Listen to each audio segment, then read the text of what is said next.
What we talking about? 94 feet, crossover bodies dropping J's up. Players this elite, your shots on body blocking halftime. We break it down, we gon' call your bluff, it's past time. You recognize, boy, press. We got the heat down in Florida with the keys. Guess we the best. Magic, we flash with them fans listen, won't see the best. Show rise from the airwaves like all stars in them stairways. Local rockin', we not stopping, got hot topics like every day. Them trades hit that deadline. My team chasing the big range. We ball, check that headline. Don't mess it up when you pick teams. The only station giving y'all that info with that real talk. Don't be trying to contest it. Go toe to toe and get wheeled off. We shooting from deeper than that report from the bleachers. If you ain't on your game, then we got something to teach you. Tie your laces up, might get shook up out of them sneakers. That triple threat, bless your eardrum straight out of your speakers. Go from that black top to the hardwood. Locker room to that press day.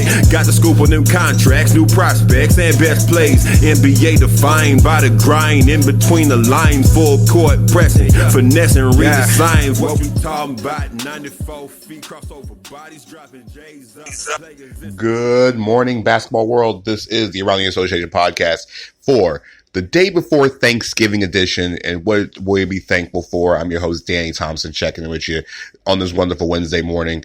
Follow me on Twitter at Danny, DANNY, number 3, Thompson on Twitter, as well as Around the Association on Facebook, as well as AroundTheAssociation.com for everything that is NBA related.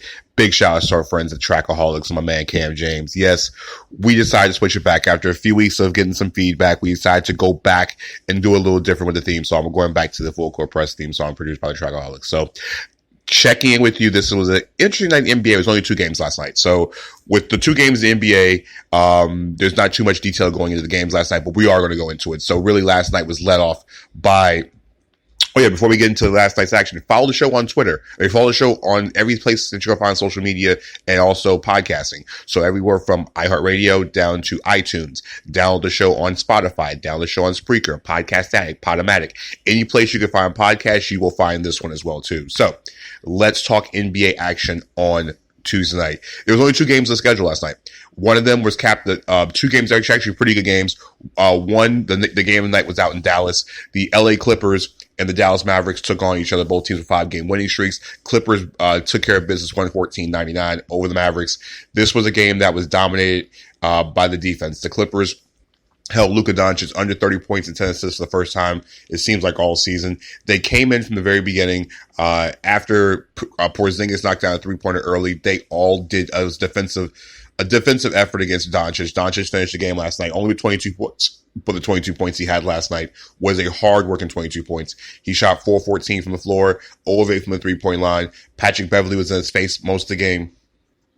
And even though he was in foul trouble, they were able to switch Paul George on. They used Mo Harkless. They used Kawhi Leonard. We talked about this on the Tuesday podcast, pregame to this, how much the Clippers defense was going to potentially sustain, Doncic. They just did not just Doncic. They held everybody in check. Kristaps Porzingis was 4 of 13 shooting.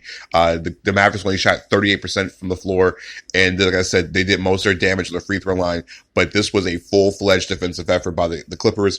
Paul George got off to a huge hot start early, had 17 of his 26 in the first quarter. Kawhi Leonard had 28 in the game to go on 8 rebounds and 4 assists. George also added 6 steals in the game. Lou Williams came off the bench and knocked down 21 points. The Clippers bench outscored the Mavericks 44-37. Dallas mostly got their scoring late in the game off the bench. But yes, the Clippers ended the Mavs 5-game winning streak, 114-99. Really, this was a game where the Clippers, like I said, just turned it on.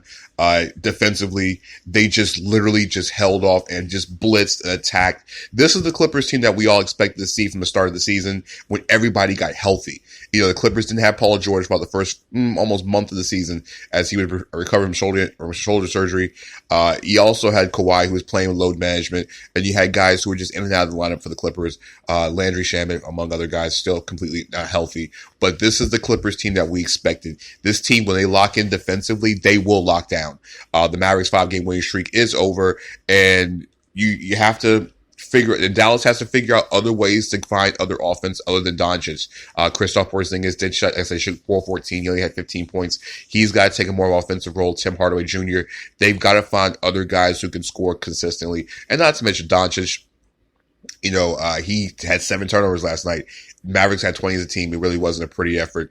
Clippers go to Memphis on Wednesday, and Dallas doesn't play again until Friday night when they play at Phoenix. So, other game last night out in Denver, the Denver Nuggets took care of business. Also, another defensive effort. The number one defensive team in the NBA shut down the number 2 offensive team in the league, 114 to 117, 104 last night. Denver did it defensively. Gary Harris once again shut down another big time scorer. Bradley Beal, one of the NBA's top scorers in the league, was held to 14 points on 6 of 15 shooting. You got to give Gary Harris a lot of look for so far all defensive team, because what he's been doing on these big time scores. He held Harden to 27. And yes, I said Harden to 27. Like it was last week. He has been doing such a great job defensively. Devin Booker, I think, had 12 earlier this month. Nuggets have been streaking. This is a Denver Nuggets team kind of like the Clippers. They're playing the way they're supposed to be playing. They're playing everything defensively. They're shifting, rotating. They're basically forcing teams to get one shot. Speaking of one shot, and Nikola Jokic is grabbing rebounds. He had 20 of them last night. In Denver's dominating performance, like I said, Denver does need to score 140, 130 points to win games. They just learn how to lock down defensively, and when they have to score, they will. Jamal Murray had a nice game offensively. On the offensive side for the Nuggets, off the bench last night, Jeremy Grant had 20 points off the bench. They got 17 points from Will Barton, 16 from Murray, 15 from Mason Plumlee off the bench. From Plumlee off the bench. They got scoring from everywhere, but like I said, the contributions from Jokic, the 20 rebounds, including 18 defensive rebounds, were key. Denver out-rebounded the Washington last night 58-36. You can't win games like that. Any NBA century, you get out-rebounded by over 20. Like I said, the Wizards were led by 14 points from Brad Beal and Mo Wagner off the bench. Davis Bertans also at 14. Jordan McRae at 21 to lead the Washington Wizards in scoring. Isaiah Thomas, his first game back in Denver, shot 1 of 8 for 3 points. Denver, like I said, is one of the best teams in the NBA. The second best team in the Western Conference. They'll continue against Sacramento on Saturday. Wizards play tonight against the Phoenix Suns. So, stat of the night, real simple. It was Paul George last night. George, 24 points, 6 assists, had 6 steals, and had the big defense. And it was 26 points from him last night. He had the big game, shutting down Luka Doncic and holding the Mavericks down. I said Mavericks under 100 points. He also added 4 rebounds as well, too, and 2 assists in 29 minutes. He's still shooting the ball pretty effectively, especially from downtown. It's just Paul George looking like Paul George, Kawhi Leonard like Kawhi Leonard, and the Clippers are such a scary team. So let's get into the Wednesday action. This is one of the 3 times of the year we have 14 games on the schedule. So yes, 14 of the teams are playing in action tonight. So pretty much your favorite team is playing. Let's go. We'll go through all the matchups. Like I said, I'll give you the matchup of the night, the game to watch out for, and the matchup of the night. Well, with 14 games on the schedule, yes, we know about the Anthony Davis return home game, but that's not the game of the night. The game of the night you're looking at out in Houston, a rematch of a game that was a blowout earlier in the season. Miami takes on Houston at 8 o'clock over NBA League Pass. The Heat dominated the beginning of that game last time around. If you look at my article around theassociation.com, I kind of go into a little bit more detail. He came out that game and just dominated the Rockets, and they won by 20. I think it was 27, 28 points. At home, they were up as many as 47-16 in the first quarter. I know the Rockets won't stand for that, and they won't for a cold first quarter like that again. Expect Harden and Russell Westbrook not to have the shooting performance they did the first time around. Now, let's go through the business. The NBA will start from top to bottom. 7 o'clock, this game is on ESPN because ESPN does have a doubleheader, the 7, 9, and 30 games. 7 o'clock game, Celtics and Nets. This was supposed to be the Kyrie Irving return home game. Irving probably will not play. Still sitting out due to injury, and neither is Kemba Walker. So, the 2 big point guard acquisitions this summer are not playing this game. I expect Marcus Smart and Spencer Dinwiddie to go at it. Smart being one of the best defenders in the NBA, and Spencer Dinwiddie having one of the best, coming off and having one of the better starts in the NBA. This should be a very entertaining affair. Charlotte and Detroit will rematch again after last time the two teams played in Charlotte, which led to a Hornets buzzer beater by Malik Monk. Hornets have been struggling of late, can't seem to find ways to close out games, especially on Saturday against the Pistons team that can't figure out how to play with Blake Griffin in the lineup. This should be interesting. Can the Hornets keep Blake Griffin and Andre Drummond off the boards? And two, can they find other scoring other than Devontae Graham and Terry Rozier? Magic and Cavs. Magic are struggling without Nikola Vucevic and Aaron Gordon. Vucevic is still out. Aaron Gordon still. I don't think Aaron Gordon is going to play against the Cavs team that's not sure if Kevin Love's back is going to act up. That is going to be the big match of the night. But there's a bunch of young talent in this game. The Magic have guys like Jonathan Isaac, Mo Bamba, and Markelle Fultz. Of course, the Cavs have their dynamic young backcourt of Colin Sexton and Darius Garland. This game should be a nice, entertaining affair at 7 o'clock in May League Pass. Out in Indiana, the Jazz will take on the Indiana Pacers. The Pacers are looking much more healthier with Malcolm Brogdon returning to the lineup. Jeremy Lamb had a good game, including his 19 points in the second half on Tuesday night against a Jazz team that's just trying to. The Jazz are still know about Rudy Gobert's injury situation. He's still questionable for the game. They need some good interior presence. Tony Bradley did a good job the other night. He almost finished with a double-double the other night. The Jazz had to find more scoring other than Bogdanovic and Donovan Mitchell. Hey, Mike Conley, this will be a good game for you to actually step up and hit some shots. Kings and Sixers, we all know that Joel Embiid's not going to score 0 points again, so don't expect that to happen again on Wednesday night. Joel Embiid had his worst game of his professional career, 0 points. To go on 11 rebounds against the Kings team. Like I said, on the front line, that's not really equipped to stop Embiid. Expect Embiid to explode. But on the Kings side of things, Buddy Hield had 41 points on Monday night against the Boston Celtics. You might want to watch that one. Celtics, Knicks and Raptors. This is the RJ Barrett homecoming game. He should be treated like a hero's welcome. The thing is, the Knicks aren't very good. The Raptors are very good. Serge Ibaka more likely will not play for the Raptors. Lowry's still out. The Raptors still have a whole bunch of injuries, but they should be able to cruise in this game. Expect the Knicks to hopefully get something more than get some more offensive effort other than Marcus Morris. Morris is having an outstanding season. The problem is nobody else is helping him contribute. Barrett's been pretty much up and down.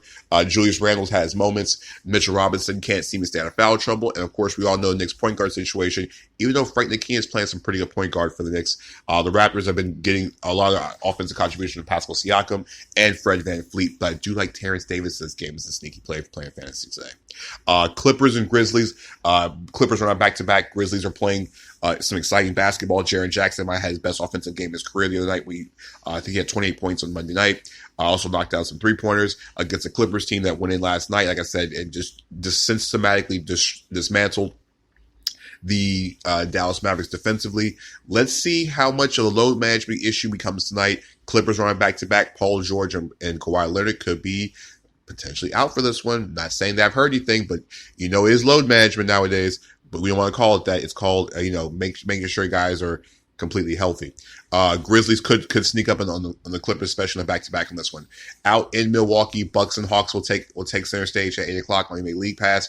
Bucks fresh off a 50-point Giannis game on Monday night. Hawks have seemed to basically be backspelling because of the suspension of John Collins and the fact that Trae Young is the one scoring all the points and nobody else is helping him score.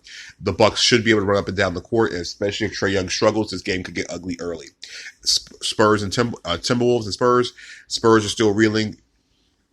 Can't seem to find victories against the Timberwolves team that's finding an improved Andrew Wiggins and Karl-Anthony Towns. Might actually work. Wiggins has become an offensive threat, an offensive powerhouse to go along with his ability to get to the rim and also block shots. Now, the real question is, with Jeff Teague coming off the bench, how good would Jarrett Culver be as a starting point guard for the second game in a row against a Spurs team that is more likely to have Derek White out of the lineup and are still having issues, especially with social media.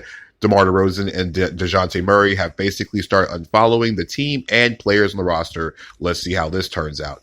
9 o'clock down in the Valley of the Sun, the Wizards play a second part of back-to-back against the Phoenix Suns. Suns like to run, so the Wizards, this game should be high scoring. Bradley Beal won't score 14 points a game because he's going against Devin Booker, another guy who likes to score. Expect points to fly on the board. I gotta watch tonight. Could be Dario Saric. He's been playing some really good basketball. The Anthony Davis homecoming game is the nightcap on ESPN. Lakers and Pelicans. Listen, it's going to be I think it's going to be emotional night. Anthony Davis did not exactly have the easiest departure from New Orleans. coming to the team that was traded for him. Lonzo Ball might not be available, but Brandon Ingram might be available. Brandon Ingram should be available as well as hopefully Josh Hart as well too. The Pelicans want to get I'm pretty sure all the former Lakers want to be in this game tonight to play against the Lakers team that pretty much that trade all those guys away for Anthony Davis. Like I said, it's an emotional game, 9:30 tip-off. It'd be real interesting to see if they even actually cheer this man, Anthony Davis, out in New Orleans. The 2 late games, 10 o'clock on NBA League Pass, you got Thunder and Blazers. Blazers finally won a game the other night behind Carmelo Anthony. I said Carmelo Anthony, 25 points, 8 rebounds in their game on Monday night against a Thunder team that has been playing up and down basketball. Chris Paul hit some big shots the other night in their victory. Thunder is 6-10, still figuring out their way. But remember, Steve Adams is now becoming more healthier, and if he's rebounding and protecting the paint, this could be a different story. Blazers have issues finding ways to score other than Damian Lillard and CJ McCollum over the last month. Final game tonight, Bulls and Warriors. Listen, the Bulls finally won a game the other night, but then they end up finding ways not to find things defensively. The Warriors are a team that are playing scrappy. They're a bunch of young guys. That's the thing. We don't know what kind of Warriors team we're going to get against a Bulls team that we don't know what they're getting from them either. Can Jim Boylan find ways to keep this team motivated, or has he completely checked this team out? I'm not sure, but it'll be interesting to find out. So that is the night in a nutshell. It's a 14-game night in the NBA, and yes, there will be a Raleigh Association podcast for Thanksgiving, but there will not be one, of course, on Friday morning because of the Thanksgiving holiday. So I'll check in with you.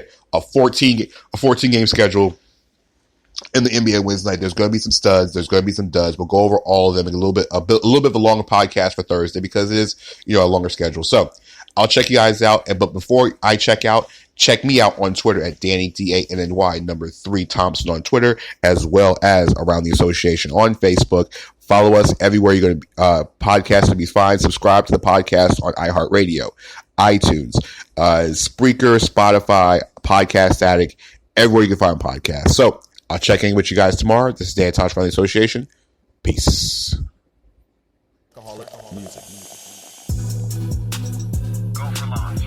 Yeah. Full court pressure. CJ. Yeah. What we talking about? 94 feet, crossover bodies dropping J's up. Players this elite, your shots on body blocking halftime. Yeah. We break it down, we gon' call your bluff, it's past time. You recognize, boy, we got the heat.